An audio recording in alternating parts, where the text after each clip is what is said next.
Kali ini kita akan membahas research design, yaitu bagian dari research method. Berikut ini adalah topik-topik yang akan kita bahas kali ini, dari mulai purpose of the study sampai pilihan metodologi.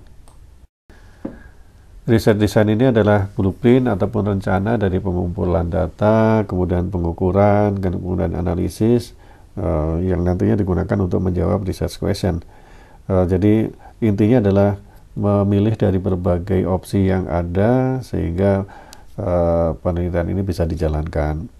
Yang jelas tidak ada pilihan yang superior dalam segala hal, tidak ada satu resep untuk semua penyakit, tapi ini sangat tergantung dengan penelitian yang saat ini sedang kita kerjakan, baik itu dari problemnya, tujuannya, keterbatasannya, maupun kondisi yang ada saat ini.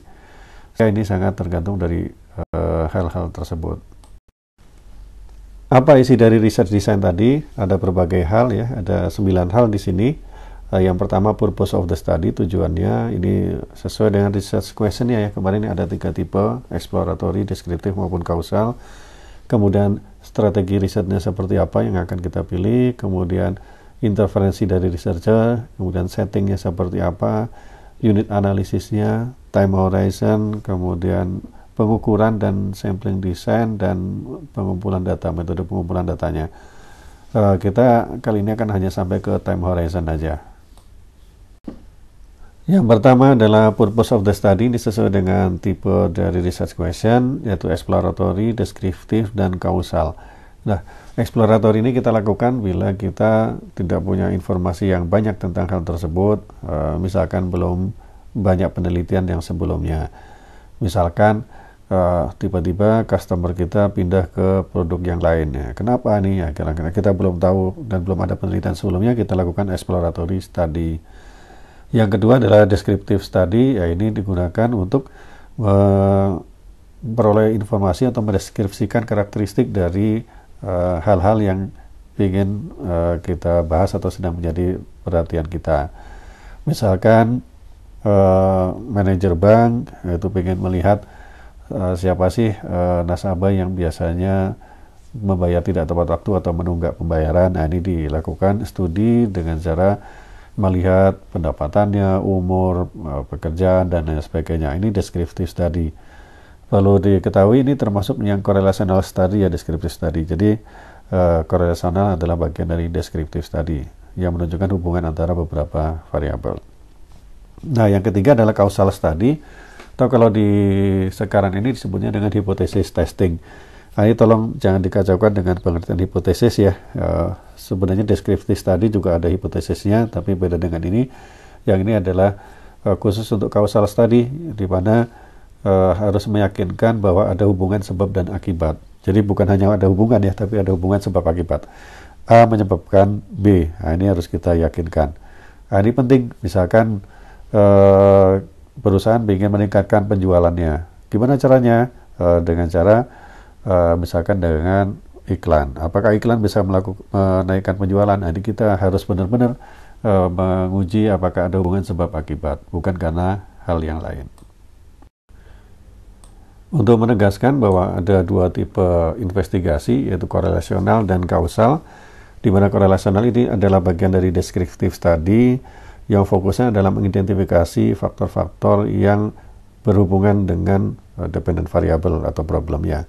Sedangkan untuk causal study di sini adalah harus menunjukkan hubungan sebab dan akibat dari independen yang menyebabkan dependent variable.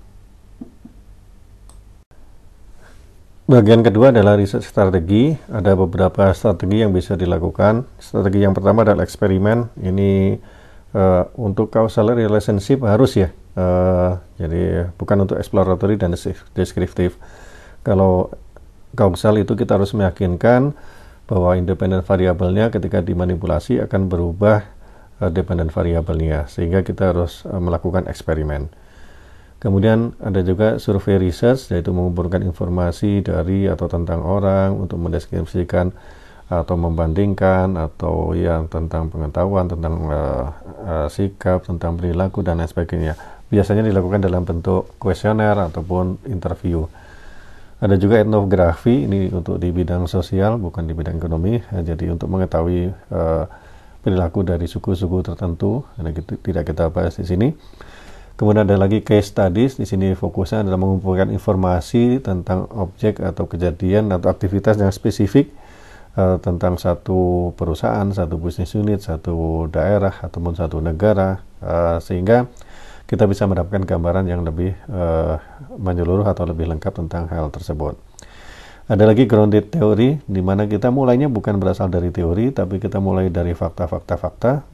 Jadi kita melakukan pengumpulan informasi secara sistematik, kemudian melakukan induksi untuk mendapatkan teori atau mendapatkan simpulan dari data yang kita peroleh.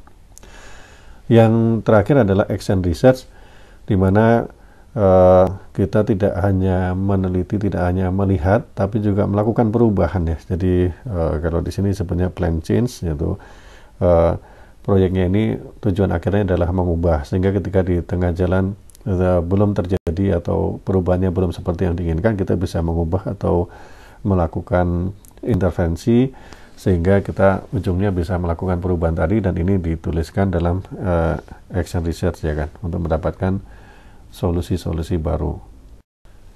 Bagian berikutnya adalah interferensi dari peneliti, di mana di sini penting untuk mengetahui apakah penelitian ini adalah merupakan korelasional ataupun kausal. Bila kausal, maka harus ada interferensi dari peneliti, yaitu bisa minimal, bisa moderate, eksesif. Minimal untuk korelasional dan eksesif untuk kausal. Biasanya korelasional itu dilakukan pada lingkungan yang natural ya kan, di mana tidak ada interferensi dari researcher ya kan ya. Jadi kegiatannya atau ya operasi berjalan dengan sesuai dengan kondisi yang normalnya. Tetapi kalau kita studinya adalah cause and effect, mencari hubungan sebab dan akibat, maka biasanya peneliti harus melakukan perubahan secara sengaja akan beberapa variabel, sehingga akan bisa kelihatan pengaruhnya terhadap kondisi atau terhadap dependent variabelnya. Misalkan cahayanya dikurangi, ataupun misalkan pengaruh dari lingkungan kerja, udaranya dibikin panas, dibikin dingin, atau seperti apa. Itu adalah interferensi dari peneliti. Yang berikutnya adalah studi setting, apakah dilakukan secara kontrif atau non-kontrif. Kontrif itu artinya artificial setting, kondisi buatan ya kan ya. Di sini sangat penting untuk causal studies. Sedangkan non-kontrif itu lingkungan yang sebenarnya terjadi, yang natural ya kan ya, di mana pekerjaan atau kondisi berjalan seperti biasa. Ini untuk exploratory dan deskriptif. Ada 3 kemungkinan barangkali ya. Ada field studies, di sini yang benar-benar kondisi yang sebenarnya, kemudian tidak ada interferensi dari peneliti. Kemudian ada field experiment, kondisinya masih di kondisi di lapangan yang sebenarnya, tapi kemudian ada modifikasi, ada interferensi ya kan ya, biasanya sampai moderate ya kan. Ini untuk field experiment. Sedangkan lab eksperimen ini sengaja kita bikin situasi yang buatan atau artificial ya kan, sehingga kita bisa yakin bahwa perubahan yang dilakukan di independent variable akan menghasilkan perubahan yang terjadi di dependent variable. Karena perubahan-perubahan yang lain itu sudah dikontrol, karena ini adalah lab eksperimen. Ini seperti lab di bidang kedokteran, biologi ataupun fisika ya, jadi dimasukkan ke dalam lab untuk menghindarkan pengaruh-pengaruh yang lain. Kemudian kita harus juga menentukan populasi yang akan dijadikan sebagai bahan studi, terutama dari unit of analysisnya ya, apakah berupa individu, perorangan ya kan ya, atau diets, itu 2 orang ya, pasangan, misalkan suami istri, studi terhadap suami istri, ataupun ayah dan anak, itu berdua-dua, atau pimpinan dan bawahan, atau bentuknya grup ya kan ya, ada beberapa kelompok atau tim atau bagian dari perusahaan atau organisasi ya secara keseluruhan, baik itu perusahaan ya kan, ataupun ya apapun ya yang lebih besar lagi, barangkali juga culture negara dan seterusnya. Jadi kita harus menentukan studi ini adalah studi terhadap unit analisisnya seperti apa. Hal penting berikutnya adalah time horizon, tentang keputusan waktu yang kita ambil. Apakah kita ambil data pada satu waktu, melakukan satu potret pada satu waktu dengan sampel yang cukup besar, seperti misalkan tingkat pendidikan dengan gaji, ya kan, hubungannya seperti apa, atau multiple cross section studies ini kita ambil dalam 2 waktu atau 3 waktu, beberapa waktu ya, bisa sampelnya sama atau sampelnya berbeda. Misalkan sebelum dan ada perubahan peraturan, misalkan ada peraturan, ya, kemudian kita lakukan pengukuran sebelum peraturan dan setelah peraturan, atau misalkan sebelum adanya training dan setelah adanya training, jadi multiple cross section studies. Nah, kalau waktunya panjang dan teratur dan misalkan juga sampelnya sama, itu kita sebut dengan true panel ya.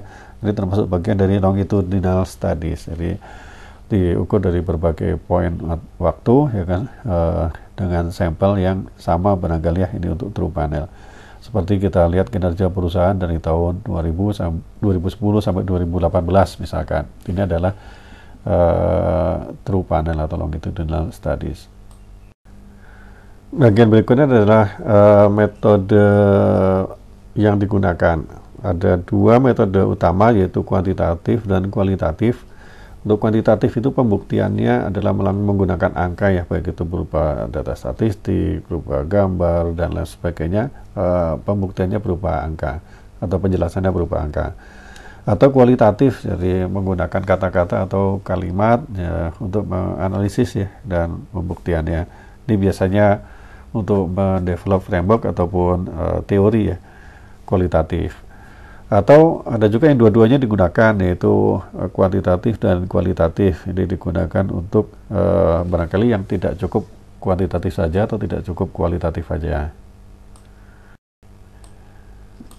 Triangulasi itu adalah melakukan berbagai cara atau beberapa metode untuk menghasilkan suatu kesimpulan. Nah, biasanya orang itu akan lebih percaya bila hasil ini diperoleh dari beberapa metode atau beberapa sumber, tetapi hasilnya sama. Sehingga triangulasi biasanya ada 4 triangulasi ya, dari berbagai perspektif. Misalkan triangulasi metode, ini dengan berbagai metode ya kan ya. Kemudian triangulasi data, itu data dari berbagai sumber, misalkan dari orang A, orang B, orang C, ternyata menyatakan hal yang sama.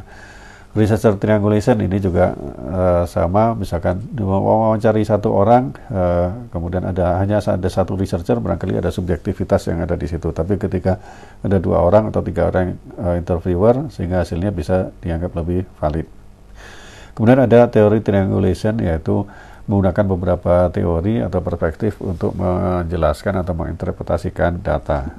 Sehingga ini kita lakukan dengan beberapa metode, beberapa data, beberapa researcher, beberapa teori untuk menghasilkan kesimpulan yang lebih kuat. Demikian, jadi research design ini merupakan pilihan-pilihan dari berbagai opsi tentang ada 9 hal ini ya. Untuk pertemuan kali ini kita bahas hanya dari nomor 1 sampai 6. Untuk measurement and measure, sampling design, dan data collection akan kita jelaskan pada kesempatan yang lain. Berikut adalah bahan lengkap dari research design dari buku Segaran. Berikut adalah research design dari Saunders yang disebutnya sebagai research onion. Demikian, mudah-mudahan bermanfaat dan barokah buat kita semua.